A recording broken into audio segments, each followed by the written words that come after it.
All right. Welcome back to What If History, Past, Present, and Future. I'm Brock Grills. I'm Zach Hartwick. And for today's episode, we're going to focus on what if the monarchy was abolished in Canada. We'll use Canada as the colony, and then we can also talk a little bit about in Britain. Monarchies in general, really, because there's still a few in general. European monarchies beyond just Britain. Absolutely. But I think Britain's still probably the main one. Britain's certainly the most popular and well-known and probably good example. Has the most territory. Well, has the most Commonwealth countries. Well, yeah, for sure that. Yeah. This will be more of a present-future kind of episode. We'll kind of be focusing on now current monarchies and then what might happen going forward if they were abolished. So, I had an idea that I wouldn't tell Zach until we started about. Let's hear it. About how this what ifs would go about. So, let's go into something that will happen. The Queen will die eventually. Yeah, soon, more than likely. And so, yeah, probably. I could see her living to be 100. Like, I don't know, man. I can't really put a date on it because that lady's resilient. So, well, she's the longest reigning monarch living today. Yeah. But I can't remember the longest living monarch ever. But the problem is when you go back a bit farther in history, and people are like, "Oh yeah, he reigned for 100 years." It's like, did he actually reign for 100 years, or is that just like a propaganda? Like, our king was so great, he was so great, he reigned for 100 years, and people didn't really have like the scope of time, so they just believed it. Well, exactly, you know right? I mean? And they make it more fantastical to make the king seem more great, right? When maybe he only reigned for 25 years, but when you only live to be 30. Yeah, like you know what I mean? Like, you don't know how long, like, your parents are already dead, like, and they maybe lived their entire lifetime in you know, like, maybe, you know, like, when you only live, you know, average life expectancy is 30, then that means a lot of people are dying at, like, 15. Well, that's pretty heavily skewed, though, honestly, because there was a lot of child mortality, so that really skews the number. So if you lived till like 15, you were more likely going to live into your 40s or so. And if you were nobility, you're probably living until 60. Not just disease. Like, farmers had to worry about literally being attacked and killed and eaten by a pack of wolves. Real concern. Like, you know what I mean? Like, there's things that we don't even think about that were a danger in that world back then. Well, I mean, just think of like if you broke your leg back in the day, like you were 50-50, right? Like you go septic, you're gonna die. Like, sorry, like, you know. And it was like the answer was always amputation. Well, I mean, yeah, that came about just because that was the only way they knew they could fix it, more or less, right? Like, because you could set the bone, and sometimes that worked, you know, and you were fine. Sometimes it didn't, and you died. So they were that was still kind of back then where it was like, oh, it's up to God now, like, you know what I mean? Yeah. And you know, more or less, like it was basically just a toss up, right? It's you know, is infection going to take hold, and if it does, they don't know how to fight that, right? And they just pour a shit ton of vodka on it. Well, I mean, then that was the thing. It was just trial and error. They're like, oh shit, we poured wine on this wound and it, you know, didn't get infected. Like, let's try that again, right? Yeah. Because I mean, if you think about, I mean, we're getting off the topic, but I was just going to say, if you think about it, a lot of the old. People say they were barbaric, like the way they used to do medicine, but a lot of it was more or less effective. They just used it more broadly than it should have been done. Like, you know, for example, like leeches, you know, removing toxins from the blood, that's a valid thing. Except when they use it on, you know, a woman who's being hysterical, you know, it doesn't quite fit exactly to what they're supposed to be used for. But the thing about toxins, I don't know about that actually, because toxins. Like, anytime anyone says the word toxins, they've lost me. What do you mean? Toxins aren't real. Like, the word toxin refers to, like, bad chi. There's no such thing as a toxin in your body. It's something. It's pus. It's this. It's this. A toxin is just, like, a term that people use when they don't know what it is, which I guess is applicable in this scenario. Yeah, that's the thing. They don't know what's... But, I mean, honestly, they didn't even know there was something in their blood. There is no such thing as a modern-day toxin. if something's toxic, it kills you. It's that thing that was toxic that killed you. Like, toxins is like, when people talk about toxins, they're talking about black bile, they're talking about green bile, they're talking about yellow bile. Like, they're talking about stuff that doesn't really... I think it's just like a broadly used terminology for foreign agents. I don't know. I hear toxins and I hear about someone. I think of someone charging their crystals. That's what I think. someone says toxins. It's like we gotta get out the sage and the crystals and cleanse the bad chi. That's what I hear when I hear toxins. Cast but anyway, out the evil wind. Well, exactly. We digress. Yeah. We should though I'm sure this is all stuff that the monarchy has believed in. Yeah, true. So my thing I was going to tell you is I think, so let's say, okay, so the thing that is going to happen, Elizabeth is going to die. Yeah. Currently in Canada, the popularity of the monarchy sits at about 50-50, or like 40, 40, and 20. Like people who are 20%, people who are indifferent. Yeah. Which is high, because I can remember even as a kid, they had the Abolished the Senate thing, and people are like, what? Like, well, you know what I mean? Like, you'd figure it'd be higher indifferent, to be honest with you, because I think a lot of people don't really think about it, right? Well, yeah, exactly. It's not like in someone's day-to-day, and here's the thing, even the people who are like, yeah, we should, like, most of the articles I read, that's exactly it. It's just apathy. Just like, people are like, you know, don't rock the boat. Yeah. And, like, we know that the United States is a republic, and I think I think that's what pushes a lot of people off. We do like to maintain our differences in what ways that we can. Yeah. So, anyways, Elizabeth dies. I think, and I'm just going to talk in percentages here and see what you think. Charles becomes king. I think the number of people that want Canada to separate from the crown actually goes up. Oh, 100%. Because I don't think Charles... He's not popular. He's not well liked. If Charles abdicates and William becomes king, I think the stack goes the other way. Oh, I think it's about the same, to be honest with you. He's way more popular. There are certain people, I guess, like him and Kate. You say certain people, but there is mass appeal. There's massive appeal of William and Kate. Like and you have to keep in mind. Look at how popular the Kardashians are. Okay? Yeah. So dude, it is like it's a real thing, and that indifferent group will move more over to the we should maintain the crown. I love William and Kate. They would become kind of like a fashion symbol or whatever you want to call it. Well, this is it. I mean? This is it. Whereas Charles and Camilla, especially, and a lot of people still think that Charles had a hand in killing Diana. And, like, there's a lot of stuff there that, whether it be true or not, people are... What do you think the odds are that he actually even takes the throne? Well, he has to abdicate. Even if he doesn't I know. The leader, he has to... That's what I'm saying. I think if I was him, I wouldn't. Like, you wouldn't take it? Well, I think in what's in the best interest of the continuation of the crown, which is the responsibility of every royal, he should not. He should not take credit. Do I actually think he'd be a good king? He would be. I think he'd actually be pretty even-handed. But his popularity is just so in the tank. And, yeah.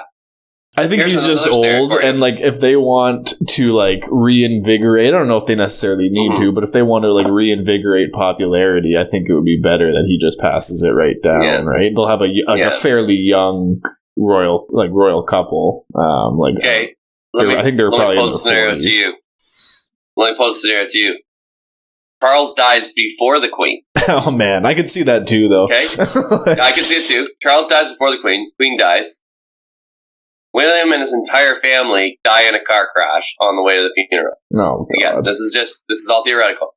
So, your options then are Harry, who would be immensely popular, both in the United States and Canada and worldwide, or Prince Andrew. Well, Andrew is I think he had like a scandal of like a sex offender scandal or something like that. I don't think he'd be a good choice. Well, I mean, the Peterborough or the Lakefield College in Peterborough there, took all his pictures off the wall and said that they completely disassociated with him. Really? And they used to be like, yeah, Prince Andrew's our alumni. Like, he was their number one go-to guy when they were selling the school. They were like, yeah, Prince Andrew's here. He comes back every 10 years. Blah, blah, blah, blah, blah. Yeah. But I actually thought that Harry got rid of his rights. Like, I don't think he's in the line of succession anymore. Well, that's what Meghan said too, but I think if it was Andrew or him, I think that they would fandangle the rules to make it happen, let's be honest here. Well, that's not the thing, because there's more than just Andrew, right? Like, the royal line goes pretty far. Like, there's several other people. No, but he's next. It's like Harry. I know, but like, he has children, you know what I mean? And like, there's other people as well. Well, it wouldn't go to his children. If it doesn't go to him, it won't go to his children. No, yes, it would. Like, I mean, if he can be passed over for sure. I don't know, man. Like, his children are in line. His children are in the line. Like, they all are for sure. But we're getting off topic. But moral of the story here and rule of thumb, I think we pretty much agree that Charles, the popularity of the abolishment group will grow. Like, abolish the Senate, abolish the monarchy. With William, it will shrink. And beyond that, again, if it's Harry or Andrew, obviously, I think Andrew would obviously be the end of the monarchy. Yeah. And because people would just say, no, we're not having a pedophile as our king. Yeah.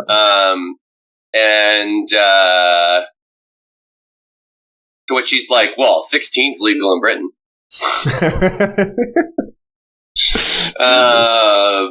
But Harry would be I think, the most popular. I don't even know, man. I think people think those two are so fake. Like, I don't know. I think people think Meghan Markle's fake. Yeah, like, and I don't know. I don't think they would be as popular. I think they would be less popular than. Well, and how would Britain respond to an American queen? They would. I don't think you were allowed to have one, actually. Yeah. Like, I don't think you could take I don't think she could take. No, man. No. Like, okay, go back to where are the Windsors from? Germany. But that's what's his when Elizabeth took power, her brother, I'm pretty sure, abdicated because he wanted to marry an American. No, it was her uncle. Her uncle, yeah, sorry, exactly. And that happened before her father. Yeah, that's right. That's the whole reason her father. He was the king. That's right. Yeah, and then he wanted to marry an American. But then things have changed since then. Like, I don't know. The monarchy's still pretty old fashioned, man. Well, they let him. Yeah, I don't know. That's the thing. That's why I'm pretty sure Harry married Meghan and he renounced his rights. Like, they're pretty hardline on it. It wasn't immediate. They were going to They welcomed her into the family. Wow, welcomed. I'm using air quotes here. Yeah. Like, who knows how much of what they? Yeah, exactly. Who knows how much of all that? I mean, of course, I guarantee it was Prince Philip that said something racist to her. Like, I mean, the guy is like 89 years old. I can see it. Like, come on. Do you not, like, who here doesn't have a racist 90-year-old grandmother? Like, if you talk to your grandmother or grandfather and they're 85 or older, chances are they're going to say something racist at some point. Like, exactly. It's undeniable. So, okay. So then that's kind of what would happen when the Queen dies. Now, in terms of, let's say, Canada, like, and this is interesting because I'd like to know more. Like, either way, they're fascists, and I'm not going to support it. But the convoy organizers, I'm assuming abolishing the Senate and abolishing the monarchy would be part of their demands. I would assume. If it's not in their demands, it's definitely something they're going to do if they had that 90-day government, which it would never last 90 days. It would be indefinite, and they would rule from there. I mean, because every time in history, someone's like, "Oh, we're going to stop a temporary government." It's never temporary. It's just so hilariously dumb that they think they could even manage a government. You know what I mean? Like, but anyways, so my point is they would obviously probably advocate for a republic. Yeah. And it would be hilarious if they, like, again, I'm getting too much into the convoy stuff here, but it would be hilarious if they did actually stick to their word and do the 90 days and then have an election and we pick a president, and then the president ends up being some super leftist. That would be hilarious, because that's what would happen. Probably. Right? There's more left-leaning voters in Canada, and if we can, if you know what I mean, like, I don't know, it depends on how it would work. Like, would the NDP put up a presidential candidate? Would president? Well, to be honest with you, nonpartisan? No, I don't think it would be nonpartisan. That's for sure. And I think it's about even. It's about 50-50 left right. It's just well, no, maybe it's not quite. It's probably about 60-40. It's definitely not. It's like 70. Yeah, definitely 60-40 or 65-35, but you only need 35 to win an election. Well, it's like, and here's the other thing: take Alberta out. Well, you're not though. But I understand. I know, but let's say you do. I understand what percentage? Saying, yeah. Okay, take Alberta out. Okay, fine, we'll give them one. We'll take out Alberta and take out Nova Scotia, PEI. Well, provincially, Ontario is conservative. Barely. Right. And again, if you look at them, I mean, just right now. Yeah. Mm-hmm. And they Ontario might be again. To be Ontario honest, is. I do what's best for my. Oh, I mean, that's everybody. I do what's best for my pocketbook. But I mean, well, yeah. Yeah. So, anyways, is there any other alternative to a republic besides, obviously, a totalitarian fascist state or hardline authoritarianistic communism? Well, we were talking about this a few days ago. There is obviously direct democracy. Yeah. Where are they doing that successfully? Switzerland. Kind of. Like, it's not exactly what we were talking about, where it's just people that vote directly, you know. Basically what happens is they have representatives still that go, they form bills, and before they go to law, they're put to referendum, essentially. And that's the way it should be. That's the way it should be. People are, that's so expensive. Good. Democracy is expensive. That's something we should spend money on. Like, you know what I mean? And then people are like, well, then it'll just become an oligarchy because the same people will be voting all the time. Yeah, but if everybody has the opportunity to vote and you're just too lazy to do it, that's your own fault. Yeah, that's not an excuse at all. Like, and I don't think it would be that expensive. Like, I think it would be expensive at the start for sure, but like as soon as you got into like a solid system that was a safe way of doing it, I think it wouldn't be that expensive to maintain. Like, it would certainly be an expense, but I still think my suggestion's the best. Will allow the most democracy and cost the least amount of money, and that is direct democracy in the form of parliamentary councils at a local level. And that's so much bureaucracy, man. I don't even know. I think no, it's not. It's not. Think about this. Okay, hold on. Hold on. That needs to be a whole nother episode. To be honest with you, like, different forms of government. But sure, because like if you think we might go into it later, but I mean. This is that episode because the thing is that we're talking about what happens if we abolish the monarchy, and you can't just automatically assume we would form a republic.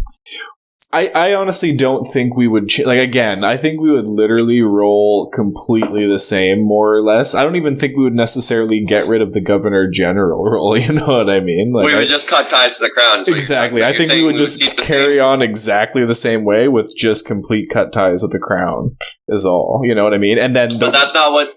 And then I would just say the crowns. I understand what you're saying. I would say the crowns. The Senate people want it all. They want it all gone, and they want to establish a republic. That's what there's a Senate. There's Senates in a republic too, so that's stupid. Like you don't want a one house. A one house system is generally not good. Like there's two house systems pretty much everywhere for a reason. You know what I mean? Like it's. Well, I mean, and then you get France and it's 13 houses. Yeah, like you can go overboard for sure, but you need more. Like, and it's definitely more expensive. Obviously, I understand, like, maybe for a smaller country or, one that's really strapped for cash, maybe you want to do a one-house system, but it generally leads to more corruption. Like, you want a two-house system, for sure.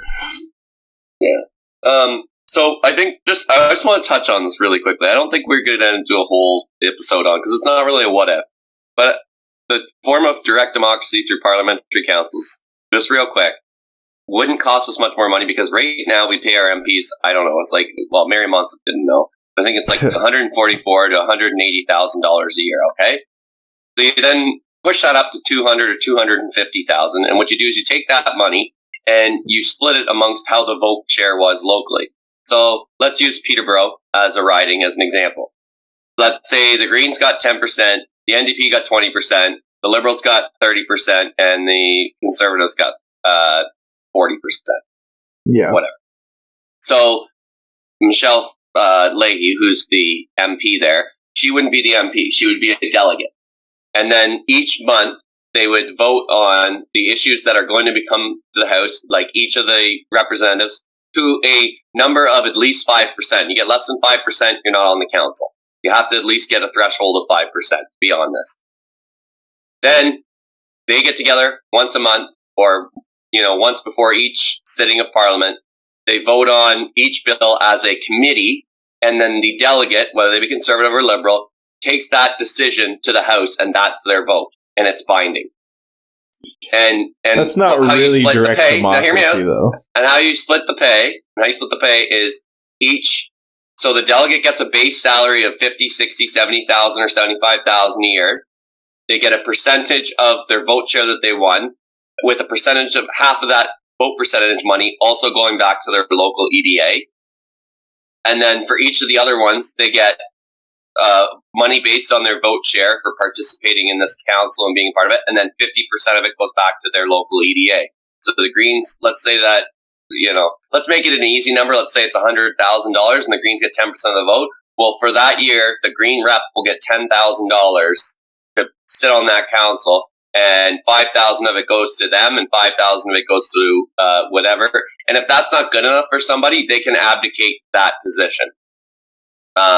Like if people don't want to put that effort in, but it also should be like if you're not willing to do that, then don't run, like kind of thing. You know what I mean? Yeah. So my point is that it wouldn't cost us too much more. The people that are like my vote's still used because the representative that I voted for is still a part of the decision making process, as opposed to the first past the post system we have, where someone can get 35% of the vote and they have 100% of the power. And it makes it so that, because the problem with proportional representation, which is always the lauded option, is it creates a group of MPs who aren't loyal to a local riding. They're loyal only to the party, and that's not good either. It's pure idealism. So with mine, it allows the idealism to come through. It allows me to still vote for the party I want, but at the end of the day, it's still based on local representatives getting together and making a decision about federal policy, and then that becoming the binding vote. And I think that it wouldn't be that hard to set up. It's not a lot more bureaucracy because each party is handling their own bureaucracy at that point. You know what I mean? And the actual process of voting is it just puts a step in where instead of one person being told by their party how they're going to vote, I mean, they can still be told by their party, but if they've only got 35 or 40% of the vote and everyone else votes against them, then they lose and they still have to vote the way that council wanted. And if they really don't want to do that, then they resign. Yeah. Like that vote is legally binding. It's legally binding when it leaves that office. There's no way to jerry-rig or whatever. Because in the American system, and this is why people don't like hearing the word delegate at all, the delegate can vote against the popular vote, which is fucked. They don't in like 99.9%. 99, but they can, and it's binding, and there's nothing that the people can do. Yeah. They can then remove that delegate, I think, next time or something around. But for that vote, it stands. And that's scary. Like that, there shouldn't be recourse in that way. It should be. Well, there is some recourse because I'm pretty sure in the States, then the vice president can decide not to ratify the vote or something like that, right? And that's what they were trying to do before. Is they were like, "Hey, the delegates aren't voting actually the way the people voted, so you can say you don't ratify the vote." But he did, like in the last election. In the last election, yeah.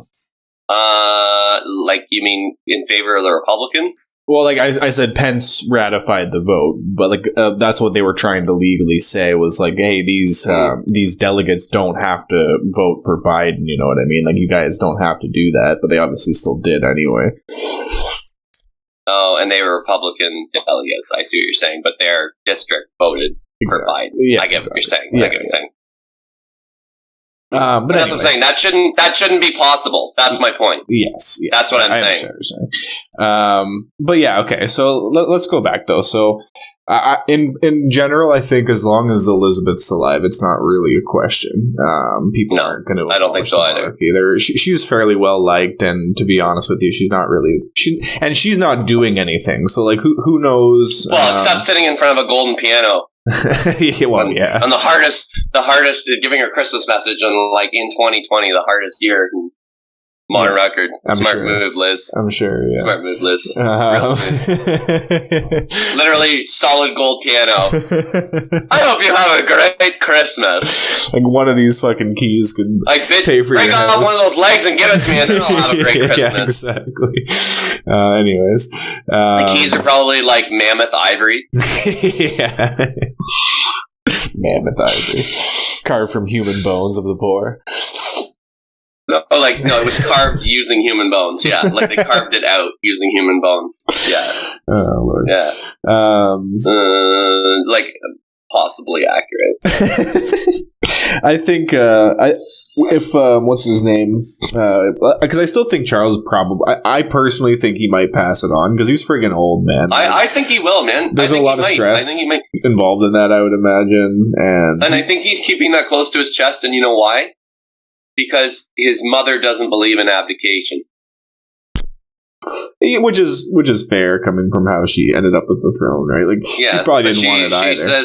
She always says because like the Queen of Switzerland, abdicated a few years ago to her son, because she was getting older, and a lot of pressure was put on Elizabeth at that time, like by the press, to say like, why don't you do this? Why don't you do this? And she came back, she clapped back, and that was it. Was I made an oath to God, and I'm going to keep that oath, and that was what she said. That's like verbatim her quote. I kind of I'm generally in favor of abdication. It's like, I mean, I guess well, you got to keep in mind they're the head of the church too. Yeah, so in England it's a little different. If she abdicates, it's like, I don't want to be the representative of God on earth. But like, it's hard because like the Pope did that a few years ago. Legit though, it's true. That is true. Remember Ratzinger, right? Yeah. Yeah. And that hadn't happened in like, I think half a century or something like that. You know what I mean? And it worked out well because Francis is, he's in some more hot water now. And again, I'm sure he's not perfect and doesn't have a spotless record, but he's definitely the most progressive in terms of popes that we've had ever. Like he is. He's the most progressive pope that the Catholic Church has ever had. Which is what they need to do. Could he be more progressive? Oh, well, yeah. But that's what they need to continue to do if they want to survive in this day and age. And yeah, you know what? They're a monarchy as well, if you think about it. Well, it is. No, it 200% is a monarchy. The way it's organized, basically. Okay, So we've kind of talked a bit. Like, I know we haven't focused hard on it, and I think it's hard to have an exact answer. Because, like I've said, even if we did abolish the monarchy, like, or you've said as well, who's to say we go to a republic? Who's to say we wouldn't just keep the system of the governor general and the senators and yada yada yada, right? Yeah. What does Britain do if they abolish the monarchy? Well, Britain's in an interesting situation because of the House of Lords, right? So, like, are you going to abolish the monarchy and not abolish all other landed titles? Like, probably not. So. Well, that's monarchy, and that's the difference. Is that in Canada, our Senate doesn't really have any loyalty to the monarchy. I mean, they have loyalty to political parties, yes and no, but because their appointments are life, they can vote however they want. Yeah, and there's never been a senator. There's never been a senator removed. It's come close, but the two times they both resigned. So it's never actually been done that they've removed. I can't remember who the other guy was, but the most recent one was Lynn Biak. And it was her comments over residential schools. And you know what's really funny about that? And again, this doesn't make it okay because she's a white conservative woman and she's not allowed to say this. But her point was that the residential schools did some good. And the scary part of that is there's some Indigenous politicians that do say that. Yeah. And and I'm sure if he heard this podcast, he would deny that he said this, but I mean, you can go back and you can find it. And there's actually a video, so Megan had to watch a video, kind of talking about the residential schools and stuff, and they did actually have a section that was good things that came out of it. And Michael McLeod, the MP for here, who's the last MP in Canada who attended a residential school, was like, I gained some good things. Like, I did learn this, I did learn this, I did learn this. And even when Megan said she was watching, she's thinking, yeah, but you would have gotten those things if you were just growing up in a regular school that didn't beat your friends or, rape and kill people or those kinds of things. But he's allowed to say that. Well, I mean, because it's not like it's not true in his case, right? Like, I mean, if he did take something positive, then he did. Like, it is what it is, right? Yeah. But Lynn Biak, being a conservative white woman from Alberta or wherever she was from, being she was definitely downplaying, whereas Michael McLeod would never downplay the bad things that happened. She was kind of Lynn Biak's position was, school was hard back then. That was kind of her take. So, but anyways, I'm getting off topic. So, in Canada, when we choose our senators, and you might disagree with this, Zach, but it's supposed to be merit-based. There is the requirements that you and I have talked about, where you have to own like $1,000 worth of property and yada yada. Yeah, I think it's like 15,000, which is it's not like it's not really gatekeeping it. It does in some case for sure. Like not everybody has 15,000 worth of property for sure, but it's also But like, do you really think it can be waived? Like, I'm pretty sure in certain cases it has been waived already, so it's not really that hard line of a requirement. Well, and I imagine there's enough state properties that like.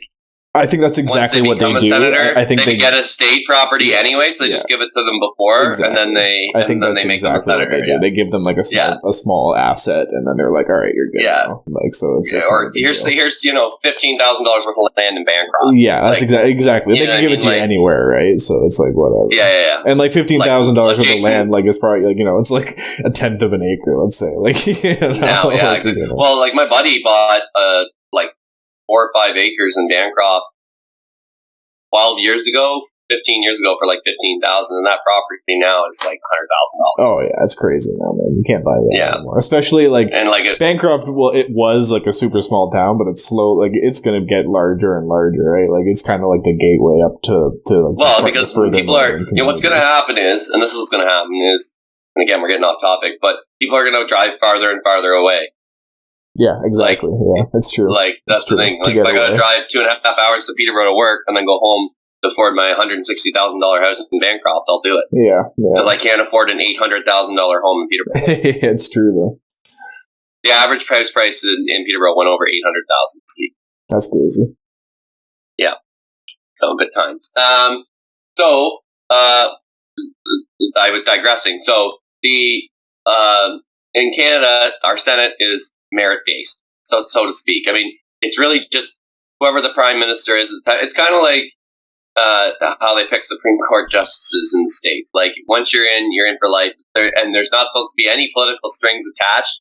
But come on, guys, there obviously is. They're appointed by the Prime Minister, so I mean, obviously, whoever gets you appointed is going to be loyal to that party more than likely. And technically, Justin Trudeau reformed the Senate to say that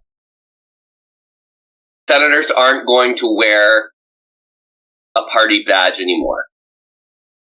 We still know that they can and do, but he made it so when a conservative prime minister or a liberal prime minister picks a senator now, they are nonpartisan, so to speak. And I'm hard air quotings here because. Well, I think the last round of senators were actually voted on, kind of like in a referendum style, were they not?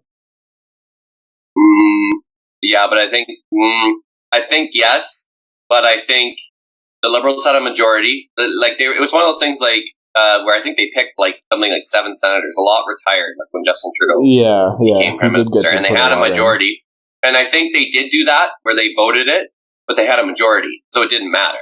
So whoever Justin Trudeau picked, it was they got it anyway. But on its face, yes, they did do reform, and technically every senator picked now is not loyal to a party. But I mean, let's be honest, you're going to be more loyal to the party that picked you because they're going to pick someone who ideologically aligns with what they're trying to do. Yeah. And that's definitely been a backroom conversation.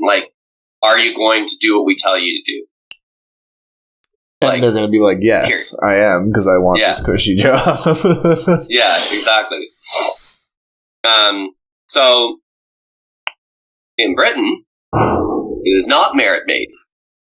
The House of Lords is the genealogical, is that the right word I'm looking for? Genealogical. Hereditary. The hereditary passing of power based on your lordship in England. Yeah.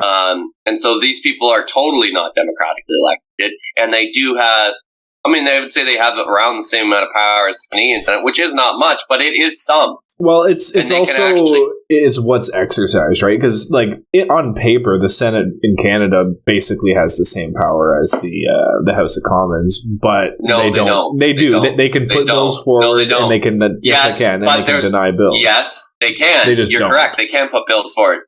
They can, and they do. Senate bills are different. Senate bills. Go look up the last 10 Senate bills, Zach. They're very their housekeeping. The government will try and pass a couple laws, and they'll look at the laws, and this is what they do in general. They'll say, this is wrong, this is wrong, this is wrong. Not wrong as in partisan wrong, as in this bill is written wrong. Yeah. You need to fix this and this. Yeah. You haven't thought about this outcome. You haven't thought about this. And then they can actually pass bills that are like, you can't send a bill up to us unless it has X, Y, Z. Like, that's kind of more along the lines of the kind of bills that they pass, as opposed to, we want better childcare. We want better this. We want better that. That's not really their role. Their role is more, the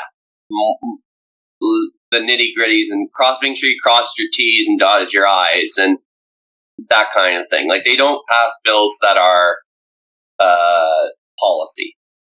I think they can, though, is what I'm saying. I don't think it's actually written down that they can. We'd have to do some more research, but I think if you get into the nitty-gritties of the role of the House of Commons and the role of the Senate, like, I'm sure there's a Canadian document somewhere on who makes what bills, but there's actually a role. Like, there is assigned roles. They can't bring the same bills up, and if they did in the Senate, it would be struck down because it wouldn't be valid. Like, it would be instantly invalidated. Like, there's certain requirements. They're much more limited in the bills that they can put forward. And in the same right, there's a few set of bills that the House of Commons can't pass, that the Senate has to pass. And again, I think it's mostly housekeeping. But again, we'd have to do, and even if that's not the way it's set up, that is the way it's been in practice, done. Yes. And I think it's the same way with the House of Lords as well, right? Like, I feel like they don't really exercise a large amount of power. They just, again, fact check, but again, at least with us, that the House puts at least forward. with us, they were selected by our democratically elected government, and it's based on merit, or supposedly based on merit. And that's why I think that would have to go as well, right? And, they could abolish it completely, or just, again, adopt more or less something like what we have, which is, I would assume, what they would probably do. And I'll be honest with you, dude, like, the monarchy's not, like, the people in the monarchy are shitty people. They're like Kardashians with power. Like, to be honest with you, as someone who's a monarchist, like, it's a good thing they're not allowed to, like, act on all these things. Because, like, I've watched, I'll try and find the episode and I'll send it to you, but it was on Netflix, I think it's still on there, it's called, British Castles. I was really into those shows, like, looking at weird homes for a while, like, and there was one, I can't remember where it was, but the Lord was actually there, and he stayed in the house, and then he, like, regales the people that come and stay there with, like, stories and all this kind of stuff. Mm-hmm. And there's a scene where these, people, I think they're British, they had British accents, they were, like, coming to see and staying for the weekend, and they got talking with the Lord, and they had coffee, and, like, he'd hang out and he'd entertain them and stuff like that, because he needs to pay the rent on this giant castle. Like, maintenance and all the other stuff he has to do.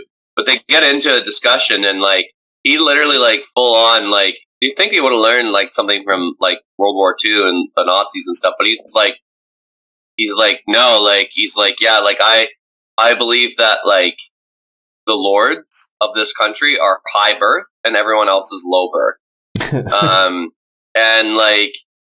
So the one lady's like, so, like, if your son and me or my daughter or whoever fell in love, you wouldn't be okay with that. I said, no, because that would pollute my bloodline. Yeah. And would water down, like, my, like, I want to marry someone else who has better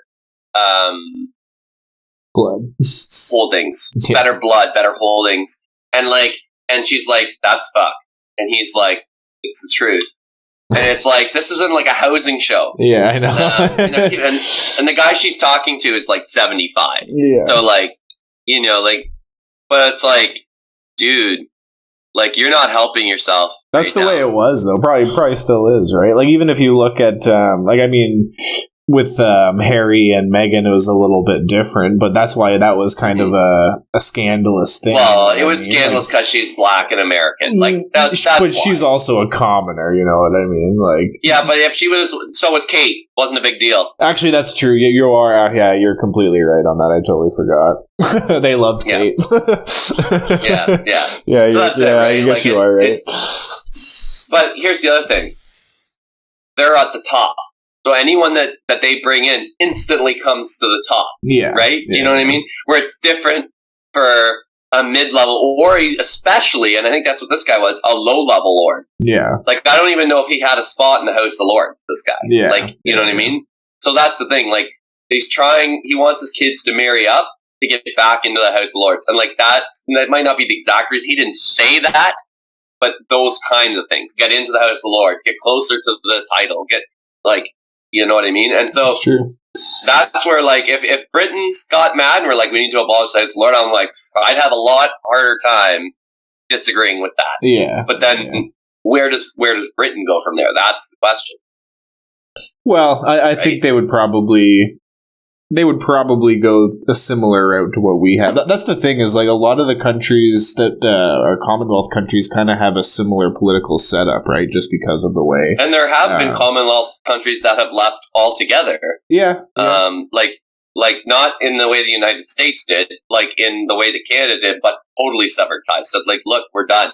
Like, we're done with you. But then continue to maintain that system. Is Jamaica like that?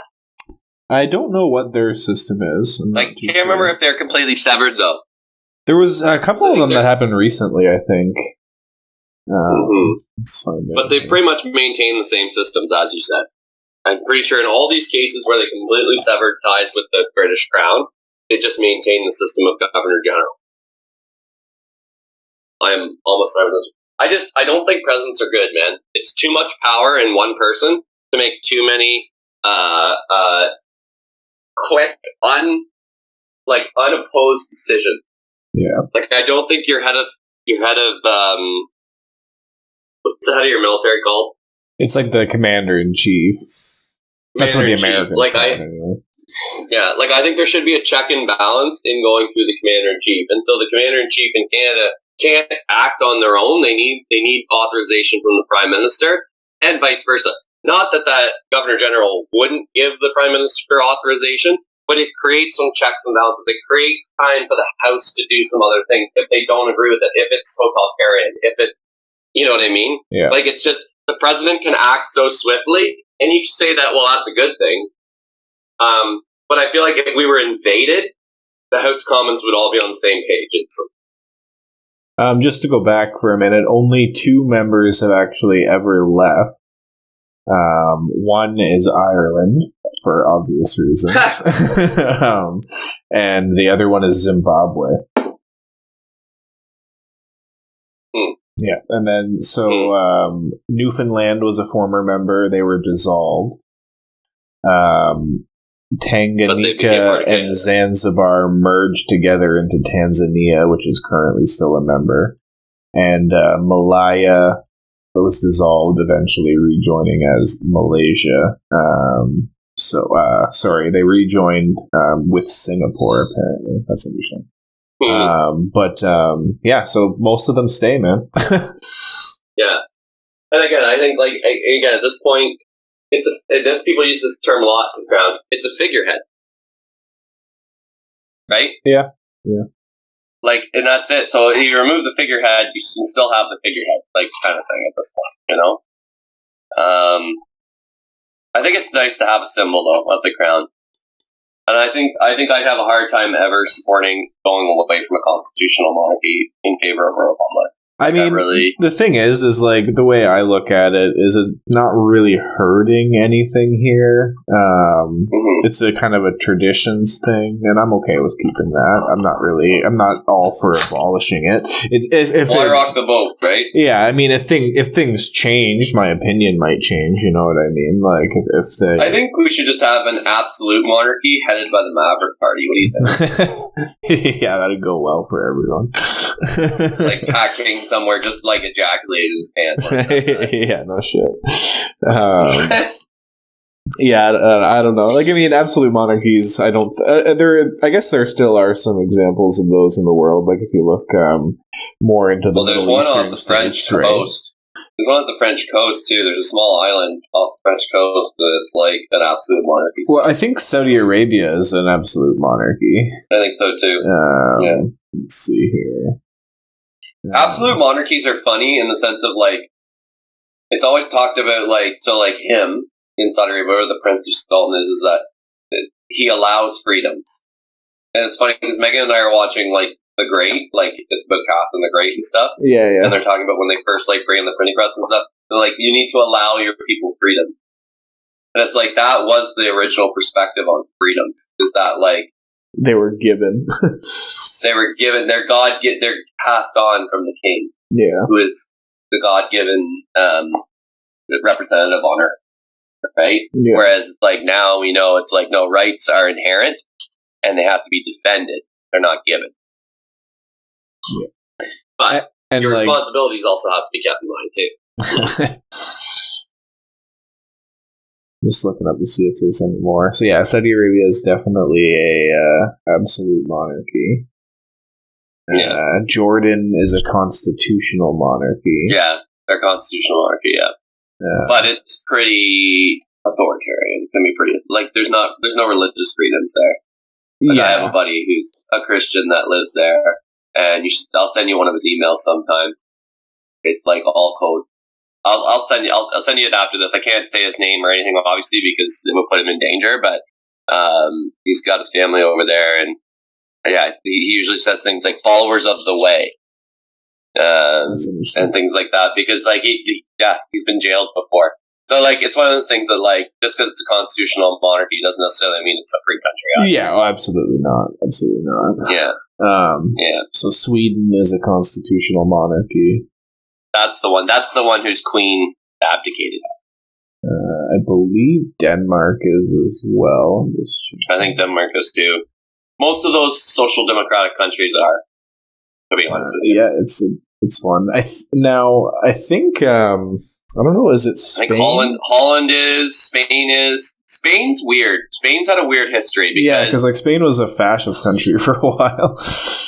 It was, and then also their monarchy was abolished when Napoleon invaded and he put his brother on the throne. Yeah, and then they kept revolting, and then eventually his brother was like, "Let's just bring Ferdinand back." So they did that. Literally, that's what happened. And it's just Napoleon is don't fuck with me, Ferdinand, and he's like, I won't. So they do have a king, but it doesn't. It's definitely not. Yeah, it's not the same as the other ones. That's for sure. You know what? I'd like to do an episode on at some point is what would happen. Well, this isn't a what if, so we just need to do research. But I'd love to know what happened to France after Napoleon, man. How did they go from being the greatest military power in the world to being the laughing stock of military powers in the world? By the early 1900s, it wasn't a long turnaround period. I wouldn't say the laughing stock. France in World War I was still probably one of the most powerful nations, right? I'd have to go back and relearn my World War I, because as far as I remember, I don't think they... The problem is World War I was fought, largely in France, and their infrastructure got completely annihilated throughout the war, and then by the time World War II came around, they weren't really ready for it, right? Not to mention they were probably war weary. They didn't really feel like having another war in their territory for 5 years or whatever. So they surrendered, right? But I mean, they got if you think of Napoleon, he pushed it pretty hard, and then literally all of Europe turned on him and wrecked him. So it probably set them back pretty well as well. And there was a bunch of revolts, at the time afterwards, because they abolished the monarchy again, became a republic again. You know what I mean? So there was a lot going on, and then they had World War I, and they they had a bit of bad luck, I guess, after Napoleon. Yeah. Yeah, there you go. That's your answer. Okay, so let's pull it back and finish the way we normally do. So, I think we're both in pretty much in agreement on this one. Canada abolishes the monarchy. Things stay pretty much the same. Yeah. I don't think a whole lot's going to change. I think we like kind of the way our government works, more or less. There's certainly changes we want to institute. So even if Charles becomes king, we think this. Whether or not if they abolish the monarchy or they don't, it's going to look the same. If Charles comes in, it can stay, it can go, but it's going to look the same. Yeah, I think so. Okay. I think it's a different story in Britain. Yeah, I don't know. I don't know how Britain's going to respond to Charles as king, to be honest with you. That'll be the deal breaker. And that could be the deal breaker for the rest of the Commonwealth, too. It's true. So, it really is true. Like, if Britain rejects Charles, then I see Canada moving towards an autonomous constitutional monarchy. Like, I wouldn't be surprised if we establish our own royal family. No, we wouldn't, because we like switching the governor general. I was going to say, I don't think you would ever see that. No. Yeah, because the conservatives or liberals want the ability to switch out the governor general. Yeah, and like it's just, I don't know. I think like royalty exists, but establishing new royalty out of just our peoples, like trying putting them up. Exactly. Right? Who gets to be royalty? Why do they get to be royalty? You know what I mean? Like I don't think you'd ever see it happen. Yeah, it'd be too hard to establish now, and that's the thing. Because most monarchies were established on high birth. They try and find someone who had high birth. Well, now that whole theory is gone. Yeah, or they were established by force, like way back when. So it's not really. I don't think you'll ever see any new monarchies popping up. Probably ever again, unless if they pop up, they'll just be considered an authoritarian state. Exactly, like that. Exactly. You know what I mean? Like it won't be looked at as a monarchy. It'll be looked at as an authoritarian state. Exactly, I agree with that. Yeah. Yeah, because I guess you could theoretically say that like North Korea is like a monarchy, more or less, right? Like, yeah. It's an absolute monarchy. So, conclusion of this episode is the monarchy can stay, the monarchy can go. Not much changes. Yeah. I think we're separated enough from it that it's really more of a cultural thing rather than a political one, and I don't think a whole lot would change. Interesting. Well, I think that pretty much touches on most of what we wanted to touch on today. I think we're right around our hour mark, so I think we're going to call her a day. And, thanks for listening, folks. Thanks for tuning in to What If History, Past, Present, and Future. This one obviously was more future-oriented.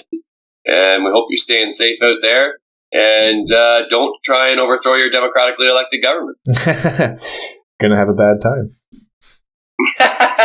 All right, Zach. Have a great rest of your day, buddy. You too. Take care. Bye, everybody.